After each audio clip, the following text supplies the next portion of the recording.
It's the weekend, New Jersey, and I'm Chief Meteorologist Joe Martucci, ready to break it all down for you here with our weekend scoop. Let's get into it.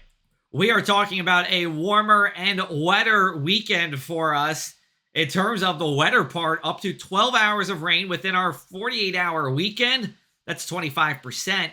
And then with the warmer part, it's our first above average day as we go into Saturday since December 19th, and it does look like this month will end up below average, our first below average month in 13 months across the area. Here's a look at our forecast rainfall totals, and this is through next Wednesday, New Year's Day. Now, this was our update on Friday night. First round of rain ends 8 to 11 p.m. on Saturday. However, it's mostly dry once we get to 2 p.m. Most of the rain comes during our Saturday morning and midday. The second round of rain will come during the evening into the overnight hours on Sunday night. This one could bring a few rumbles of thunder, especially south of the Atlantic City Expressway, and it'll be windy from Cape May all the way to Sandy Hook.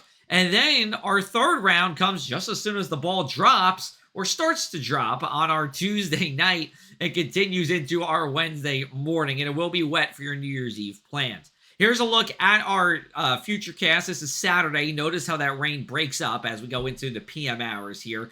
We could even still see a sprinkle as we go overnight, but I do believe most of your Saturday night will be dry. Then we go to Sunday, dry during the day. Here comes that heavier rain during the overnight hours, but that clears by sunrise. Then we're dry for our Monday across the area, and then we see that rain returning again on Tuesday evening, our New Year's Eve evening. Again, rainfall totals with all of this between about 1.5 to 2.5 inches. Here's a look at our weekend numbers. So 30s to start off on our Saturday.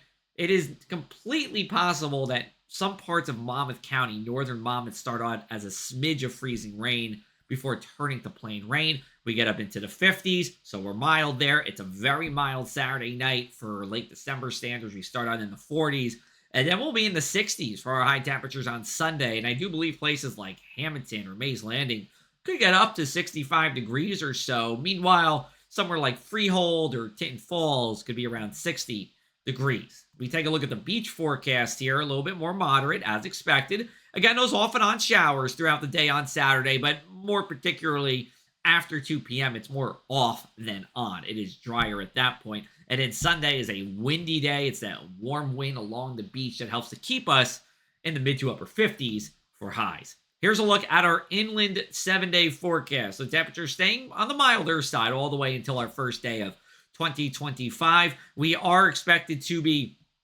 dry for most of your New Year's Eve, but if you're going to be out and about, maybe walking to your favorite bar or restaurant, or you're hanging around outside on New Year's Eve night, it will start to get wet. I do believe our new year will start out with some rain, but it's mostly dry here. And then we go into Thursday and Friday, and it's a return back towards reality. Temperatures getting back to seasonable, and it's going to be windy, and it's going to be cold. I do believe wind chill stay below 32 degrees for Thursday and Friday, but we have plenty of time to get to those details as we go forward in time. One more thing, too, even after our 7-day forecast, more than likely to be below average here, and that means more highs in the 30s, maybe the 20s. We'll see if some snow comes with this. There is a weak trend towards it being drier, though, during this period. Have a great weekend, everybody. You can stream us on Trax57.com for your latest news, weather,